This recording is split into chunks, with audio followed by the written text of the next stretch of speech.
You're going to love this. Trust me. What's up, Dragon Ball junkies? Welcome back to the channel. It's your boy Josh. Today, we're going to be talking about the new Set 15 SCRs that have been revealed and are coming out soon. I know I'm late on this video. They've been revealed for a while now. I haven't tested them out, but I've been busy. So we're going to go ahead and read through them right now, see what they do, see which decks they're good for, and all that good stuff. So let's get into it right now. All right, boys. So here we are at DBS Deck Planet. This is a great resource for Dragon Ball players. You can go here, you can see all the card catalog. They update it pretty quickly when new cards are revealed, and you can build decks with cards that you don't own, and then you can import them to Untap, and you can play online with your friends or with strangers, and you can test out stuff that, you know, before you buy it. You can see if the deck's good, and then find something you want to build, and then just get the cards you need to build it. And it's really cool. It lets you not have to invest all the money to get all the cards and have to go to a locals. You can just test anything out you want, see what's good. But here we have the 4 new secret rares from Set 15. Again, these were already revealed. They did a content creator Twitch reveal thing over on Espira's channel. Joey from Crossworlds was there.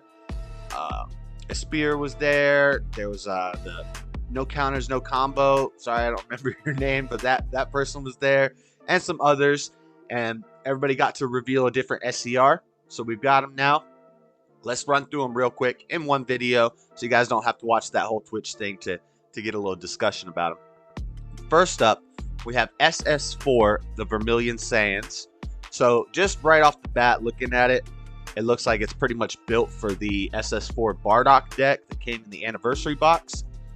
SS4, the Vermilion Sands, you got Bardock, Vegeta, the Goku. The art looks sick.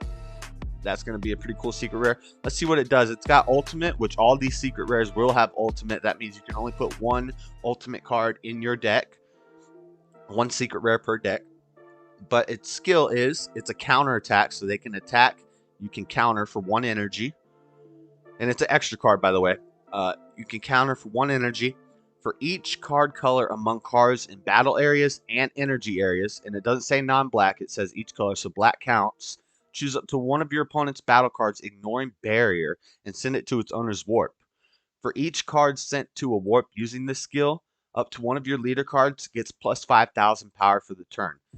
That's pretty cool. If you're playing against an opponent who's going wide and low to the ground, they got a lot of battlefields out.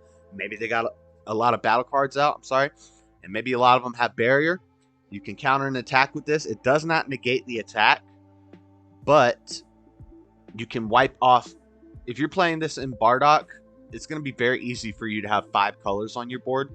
You're going to be able to wipe 5 of their battle cards, ignoring barrier, off the board. So chances are whatever is attacking you, even though you're not negating the attack, you're going to kill it unless it's their leader card.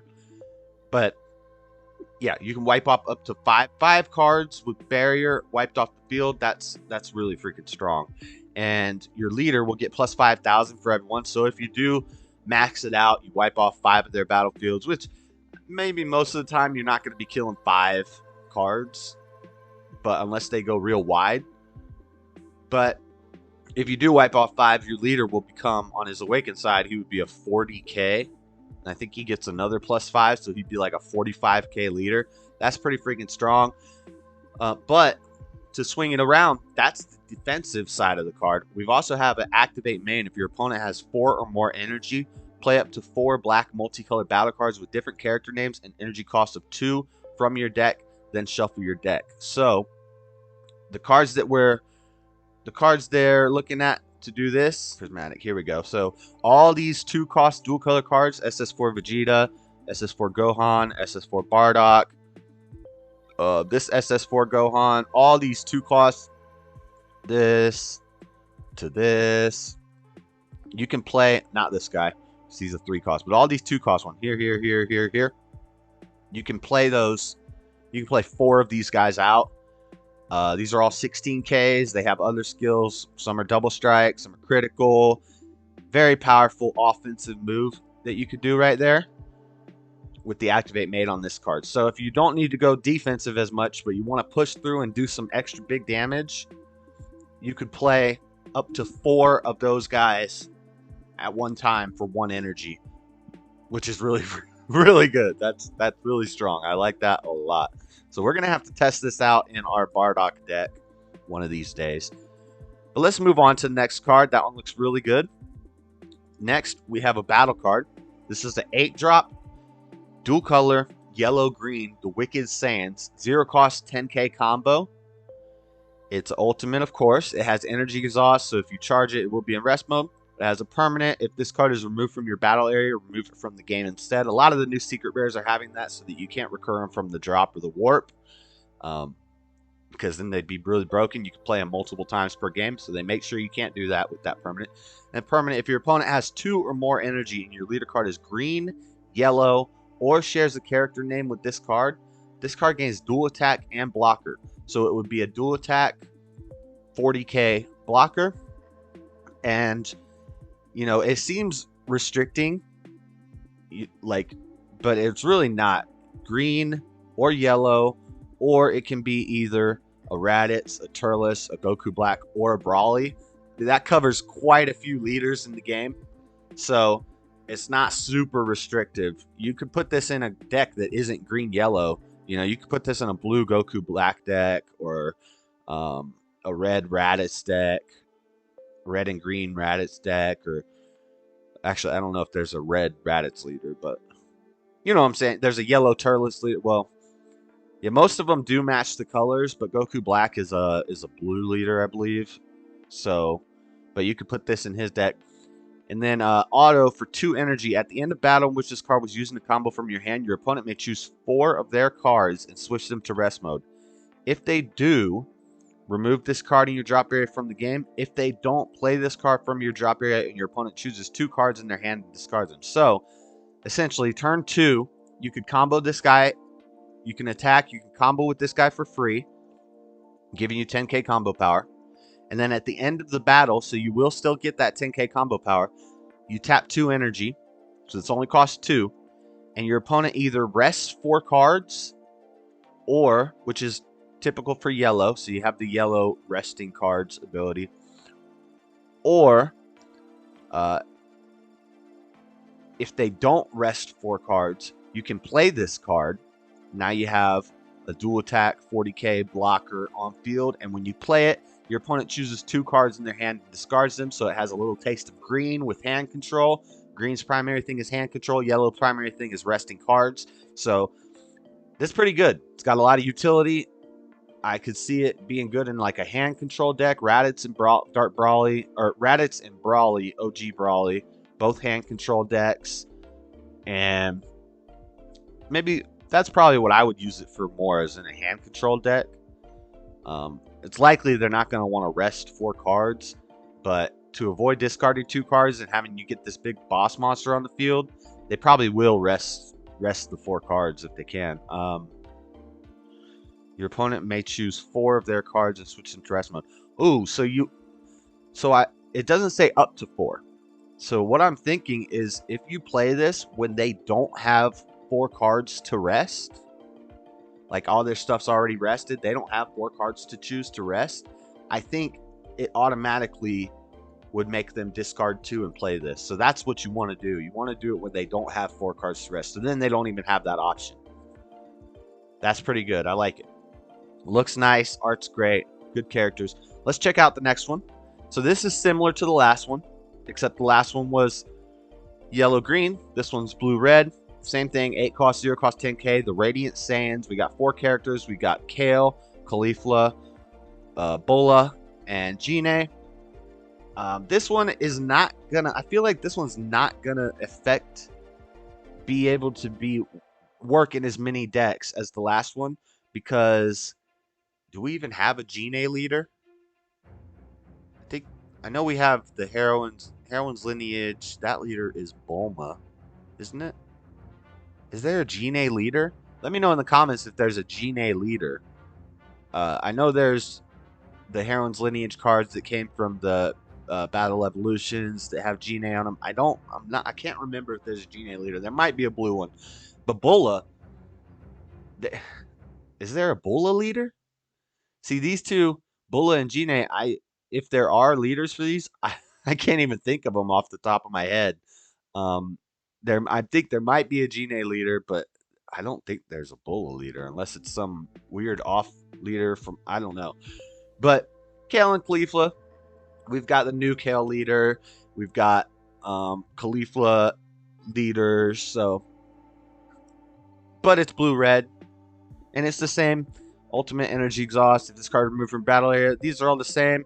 And this is permanent. The second permanent. If your opponent has 2 or more energy and leader card is red, blue, or shares a character name with this card gains double strike and critical. So you can get a double strike crit 40k on board. I kind of like that more than the dual attack blocker. The double strike crit is pretty sick. And the same thing, auto for 2 energy. So this is pretty much just like the last one, just different effects. At the end of a battle in which this card was used in a combo from your hand, you may play this card from your drop area. If you don't, choose up to 4 of your opponent's battle cards, place them at the bottom of their owner's decks, and remove this card in your drop area from the game. So this one doesn't give them an option, it gives you an option. You can either play this, and you got a double strike crit 40k on the board for 2 energy, or you can choose 4 of your opponent's battle cards and place them at the bottom of their owner's decks. I think I would usually be playing it unless certain situations, if you need to do a lot of board clearing, your opponent's going real wide, you need to get rid of a lot of their battle cards, then you could use that part and not play this. It doesn't get around barrier, so you're only going to want to use it if they have 4 non-barrier cards that you want to get rid of. And then you could do that. Otherwise, you're probably going to want to be playing it for the 40k double strike crit. But I don't know. I think the Wicked Sands is better than the Radiant Sands here. But those are our 2 dual colored ones. Now, the last but not the least, this is the special guest. If you saw my predictions on the secret rares for this set video, you know that I didn't get any predictions correct. Nobody did. Nobody guessed that 3 of the secret rares would have 4 characters each, and that the special guest would be Xeno Pan. This is our special guest, Pan, Time Patrol Maiden. This is Xeno Pan. This is the first time we've seen her in the card game, so she's considered a special guest. Whatever. I think that maybe like Shalot or Cumber would have been cooler here, but it is what it is. Let's see what the card does. I haven't read any of these. These are all, I've glanced through some of them. But this one, I know that people have been saying it's a less good Hatchiyak, or it's basically a universal Hatchiyak anybody could use. So let's see. Ultimate, you can only one run. It's a 40k battle card, 1 cost 10k combo. Ultimate counterattack, if you have 3 or more energy, play this card. Your opponent can't attack with battle cards for the turn. You can't activate the counter skill on copies of this card for the game. Okay. So this one doesn't have the stipulation that if it leaves the field, it leaves the game. So you could actually recur this one somehow. From your drop or from your warp if you need to, but it has this. You can only use this counterattack skill once. Can't attack with battle cards for the turn. Your opponent can't attack with battle cards for the turn. It doesn't negate the attack. Permanent, for each battle card in play, reduce the energy cost of this card in your hand by 2. So you're going to want to put this in a deck where you can go wide. It has no specified cost. So if you have 4 battle cards out, you could play this for free. You can counterattack for free. You get a 40k card out on the board. Activate main for 1 energy. Remove this card from the game. Choose up to 1 of your opponent's battle cards and gain control of it. Oh, okay. So it's got a little bit of Heroine's Lineage flavor in there, because you could steal a card with it. That's pretty good. And I see what they're saying about it's kind of a Hatchiyak, but it's actually more like a. It's not like a bad Hatchiyak. It's more like a good Nimbus or something, or like Bardock. There's a SS Bardock the Tenacious or something like that. It's an Overrealm card that makes it so battle cards can't. It's more like a better one of those than a worse Hatchiyak, because, you know, if they swing with a battle card first, and you counter with this, you're not stopping that battle card's attack. Your opponent can't attack. And then they still have their unison swing and their leader swing. So they're still getting 3 attacks for the, for that turn. Hatchiyak shuts everything down. It negates the attack. They can't attack again. So this is, I wouldn't call it a less good Hatchiyak. I would call it a more good Nimbus, or a more good, what's that card? Let me find him real quick. It's Bardock. I'll find, there he is. Yeah. SS Bardock the Tenacious. He's right there. Your opponent can only attack with battle cards once during their next turn. This is more like a better one of these than a bad Hatchiyak. By the way, I like this card. A lot of people, I don't know why I don't see it more. It seems slept on. But anyway, back to the secret rares. So yeah, you get a 40k body. It's a floodgate. I wish it negated the attack, the current attack, but it doesn't. And it's just a 40k body, so kind of similar to Hatch. I see where they're getting that from. You can put it in any deck. You're gonna want to put it though in a deck where you're going kind of wide, because if you're playing the type of deck where you only ever have 1 or 2 battle cards on the field, you're not gonna want to do this for 4 energy or 6 energy. You're gonna want to do this for free. So you're gonna need at least 4 battle cards out. Well, no. It's for each battle card in play. So that's between you and your opponent. So actually, that's not that hard to hit. If you and your opponent each have 2 battle cards out, this is free. So that's not bad. That's pretty good. And you don't have to pitch a card for it like you do with Hatch. So there's pluses and minuses. I see where people are coming from with that. Card looks good. Probably this would be the one I would want to pull, just because it's the most universal. I could throw this in any deck. I don't really play any decks in real life that would use any of these. Maybe the Vermilion Sands, because I have the SS4 Bardock deck built, except for the leader. I don't have the leader yet because I didn't get him in my anniversary boxes. But yeah, this is probably the one I want to pull. This will probably be the money card. Yeah, I think this will be the money card, Pan, followed by the Wicked Sands, followed by these two. I'm not sure which would be better, but Pan is the most universal. You can use her in any deck. It has a really good effect. So I think it's going to be the money card. It's the one I would like to pull. And then the reason that I don't think that Vermilion Sands, it'll be one of the least valuable ones, is because it's so restrictive. You have to be playing a rainbow deck, and there's not a lot of good viable rainbow decks. You got SS4 Bardock, you got AOD, and you got, Mass Sand, the new reboot Mass Sand. That's about it. Every now and then somebody will come up with a cool rainbow deck that's kind of rogue, or nobody, it's something new that nobody's seen. But those aren't the decks that are winning big tournaments. So secret rares values are going to be based on if they're going to help you win a big tournament. So Pan will probably be the money card, but that's it for the secret rare, guys.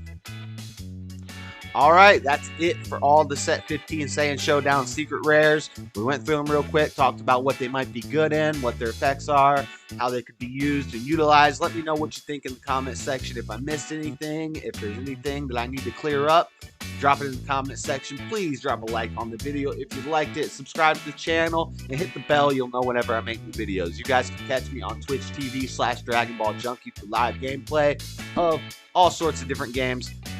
And check out the videos and playlists I got over here. Until next time, I'm out. Peace.